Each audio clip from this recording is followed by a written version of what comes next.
and I turn to click my seatbelt in, and the man sitting beside me goes, "This is my taxi."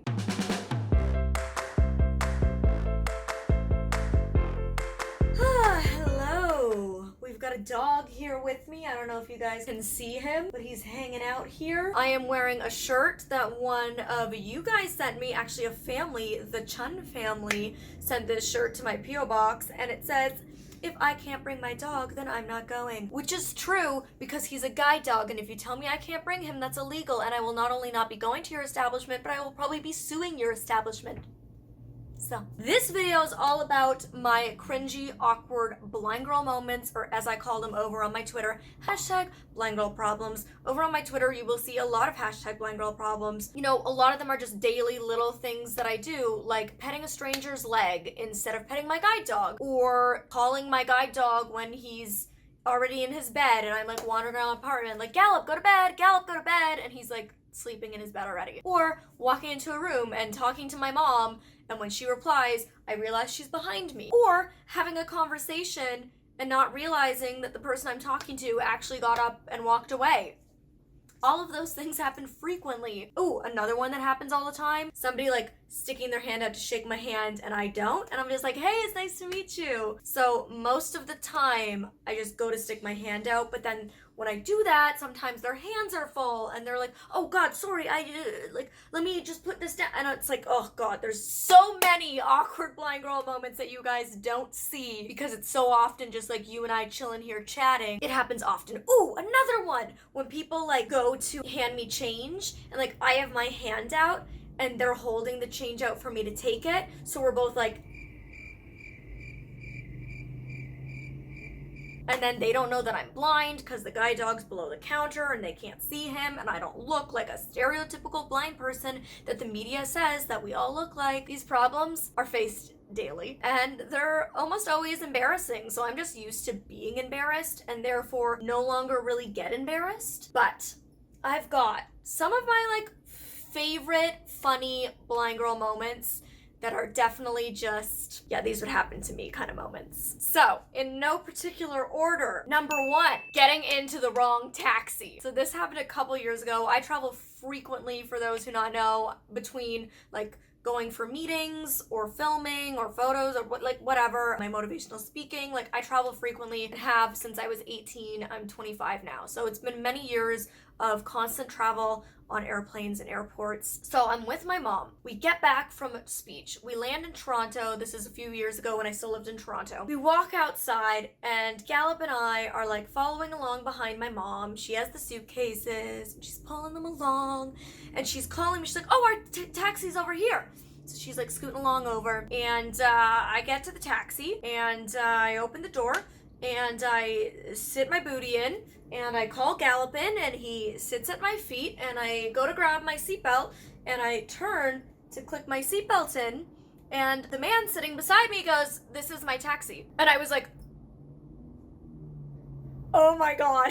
So I was like, "Oh my God, I'm so sorry," and like jumped right out of the taxi and I stood up. My mom's like, "Molly, we're over here, come on." My mom's sitting over there. Do you remember this? Yeah, actually. Oh my God, it was definitely for me like one of the most embarrassing moments. Like I was like, did that really just happen to me? So our taxi was like one over from his taxi. So they were like beside each other. One was right off the curb, which was his. The other was right beside that, further from the curb. So that was definitely a, wow, only a blind girl would do this moment for Gallop and I. Poor guy. He's like forced to be a part of my blind girl moments because he's the guide dog and he's like, "Okay, I'll just do what she says." But I'm sure in his head he's like, "Who's this random guy in our car?"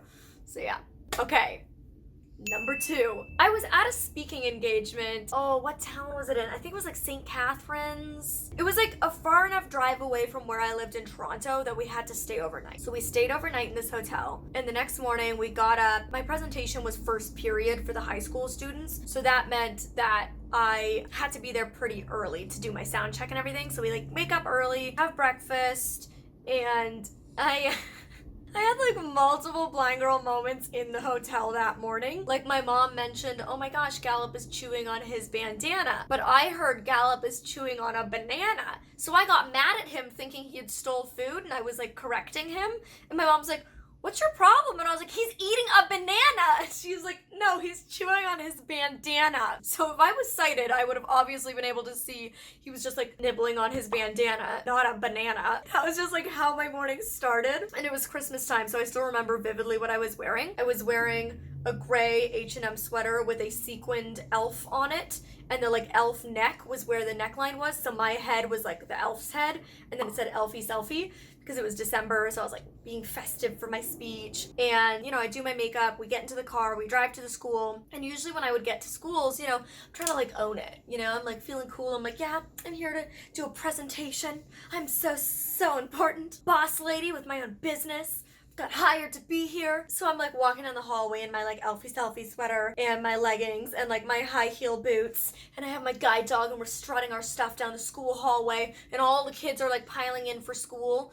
So I was probably, I'm 25 now, I started my business when I was 20, I was probably like 21 at the time that this was happening, but I still looked 18, because let's be real, there's times I still look 18 now. So I was trying to like be like, just own it, I'm like, all these kids are staring at me, it's fine, I'm cool, I'm not fazed by the fact that all of these kids are staring at me, like why is this girl in an Elfie Selfie sequined sweater walking down our hallway with a giant dog? We have never seen her in our school before, who is this chick? Like they're all looking at me because they're all just piling in to school and like putting stuff away in their lockers. So I'm just like trying to look like unfazed, like, yeah, I'm just going to the office for my meeting. And I get to the office to check in to let them know like I'm here for my sound check, and I meet up with like the sound tech guys to bring me to the auditorium where I'll be doing my presentation. And they're like, yes, no problem, just take a seat there, like we'll call them over the PA system. So I'm sitting there waiting with Gallop at my feet, and my mom is across from me, and she's like on her phone texting. Now keep in mind, we've like now gone through a school hallway,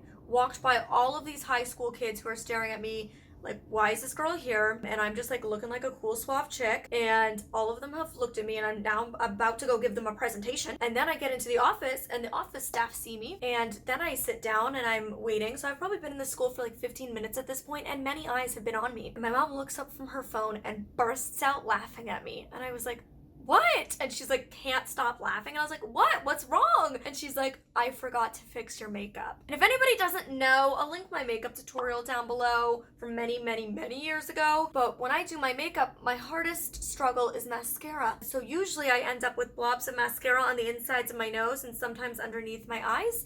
And my mom every morning takes a Q-tip and she fixes it. But she hadn't. So I was like strutting my stuff down the school hallway, feeling like top-ish, and meeting the principal and school staff with mascara blobs on my face. Thanks, Mom. So she promptly fixed it, and it was fine, but I now had to face all these students who would just stare at me with mascara on my face and try to be like a role model and inspiration to them and motivate them. Number 3.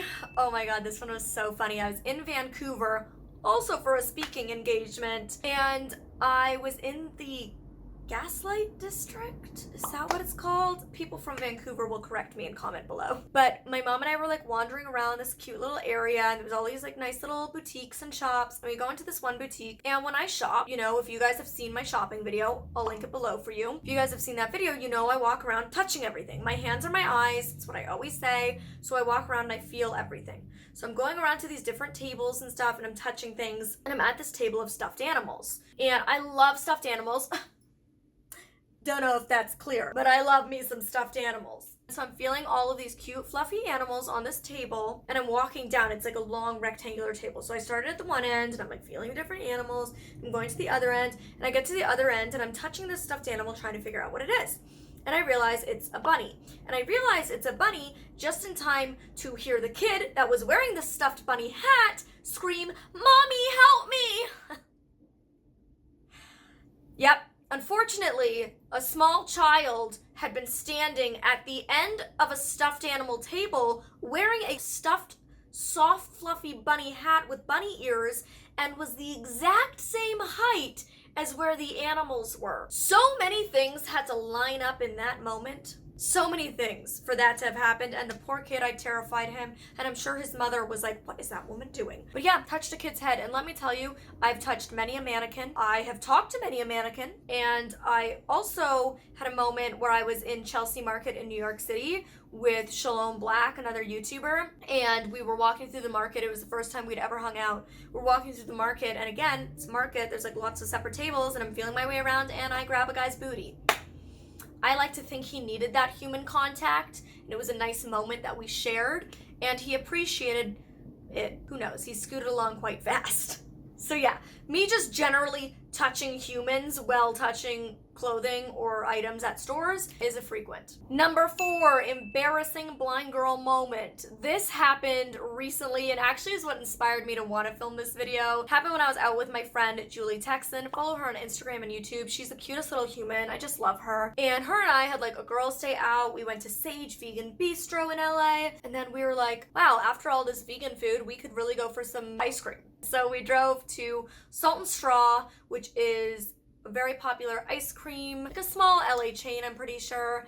It's my favorite ice cream in LA. I'm not a massive ice cream fan, but I love me some Salt and Straw. So we go to Salt and Straw, and I always get the cookie dough because they have the world's greatest cookie dough ice cream because they have like real big chunks of cookie dough in it, not just like little tiny ones. The ice cream itself doesn't just taste like vanilla ice cream or something. The ice cream itself tastes like cookie dough. But I'm getting on a tangent. I always get that, and I was like, maybe I'll try something new. Since I was on a vegan kick that day, they had a vegan, it was like vegan dandelion, gluten-free coconut ice cream chocolate hazelnut situation. It was fancy. And I was like, there's so many words in that. I want to try it. And so she spoons me a sample. And just like often when I'm at places where there's counters, the woman working didn't see the guide dog, and I don't like walk around being like, I'm blind, hello. You know, I don't like announce it when I go in places. So I'm standing there, Julie's beside me, and I asked to try the sample. Now, I always, when I get ice cream samples or samples from anywhere, food samples, I always ask whoever I'm with to grab the sample for me and hand it to me because it's easier because I don't know where the person behind the counter is. Also, if I'm like ordering from somewhere behind a counter, it's hard for me to hear what they're saying from behind the glass. So I usually have like the person with me talk because often you'll see people like say at a Subway, they're talking to you and they're like pointing at things because they know it's hard for you to hear. But I can't see that. Anyways, that's a long tangent. But usually when I'm at like ice cream or sandwich places or whatever, I have the person beside me communicate mostly with the person behind the counter. But Julie had just had a sample and had her phone in the other hand. So her hands were full. So I was like, I'm a strong, independent lady and I don't need no sighted friend. So I was like, I'm going to grab my ice cream sample myself. So I reached my hand out. I clamped that hand down directly on the ice cream itself. Not the handle of the spoon, which it was like a real metal spoon. Like they give you hefty samples at this place. It's not like those small mini fake plastic spoons where they put like a titch on the end. No, this is a real full-size metal spoon and they give you like the massive full spoonful. So I clamped my hand down around the cold, fresh ice cream and I pull that sucker off because in my mind now I'm like, well, I've committed. I've grabbed the ice cream by the hand. Like I've done it, so I'm just gonna go for it. So I just slide that ice cream right on off the spoon while the woman behind the counter is still holding the spoon, eyes wide, mouth dropped, and says, there's a spoon, as I go, drop that bad boy right on into my mouth. Julie bursts out laughing, I burst out laughing, we're like crying. The woman behind the counter is awfully confused and concerned. I order half of that one, half of the cookie dough. We pay, we get outside, and Julie was still crying laughing. I was still crying laughing, and she's like, if you could have seen that woman's disbelief and confusion. Like, this woman hands out ice cream servings multiple times a day, hands out samples all the time, and has never seen somebody just neglect the spoon and go straight hands on in for the ice cream. But that's what I did, and it was a moment. It's always the greatest when like the people don't know I'm blind.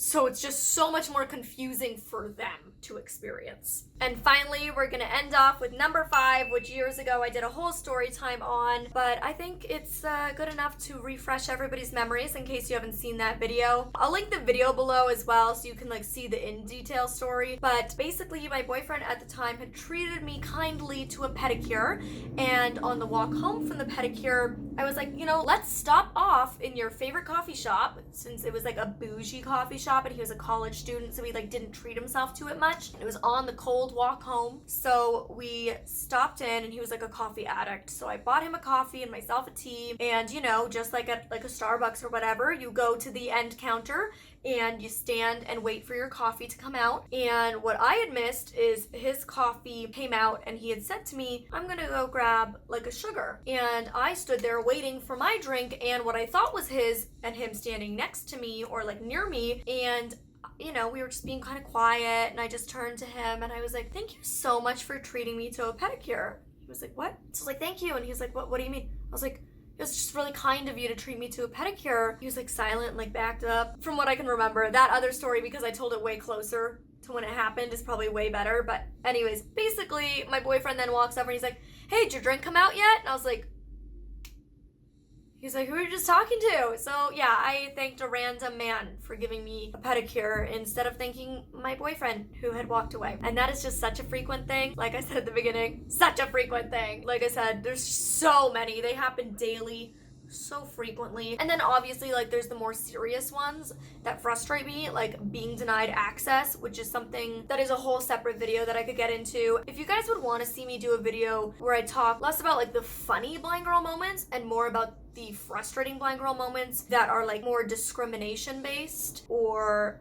judgment based, I'm happy to do that, because these were all like funny things that I did because I'm blind, but the amount of things that other people do because I'm blind that are like rude, inappropriate, mean, or downright like discrimination and against the law. So I could do a whole video on that if that would be interesting. Give this a thumbs up if it was. Give this a thumbs up if you laughed. The bell notification if you want to know every time that I upload. And hit subscribe if you haven't already and you want to be a part of this bee family. We always love newbies joining the hive. So I'll see you guys next time. Bye!